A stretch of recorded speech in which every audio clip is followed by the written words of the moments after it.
Ipinagpapatuloy nga ni Nonoy ang pagiging coach niya nga dito kay Makmak.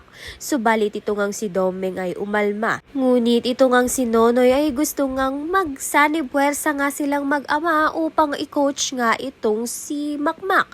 Subalit lingid nga sa kaalaman nila na may pinag-usapan na nga itong si Nadia at Kaloy kung saan may kasunduan nga sila na si Kaloy nga ang magiging bagong coach nito ni Makmak dahil nga tila na-hypnotize nga ni Kaloy itong si Nadia. Na kahit magaling na coach naman nga itong si Nonoy at si Domeng ay napapayag siya ni Kaloy na si Kaloy ang maging coach nga nito ni Makmak.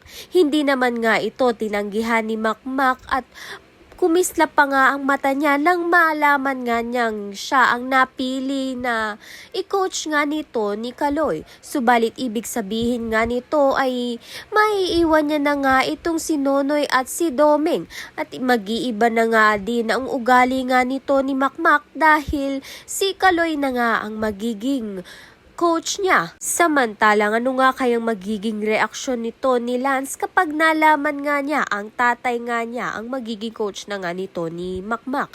Kaya naman nga tiyan at iba pa ang dapat nating pakaabangan. Maraming salamat sa iyong panonood.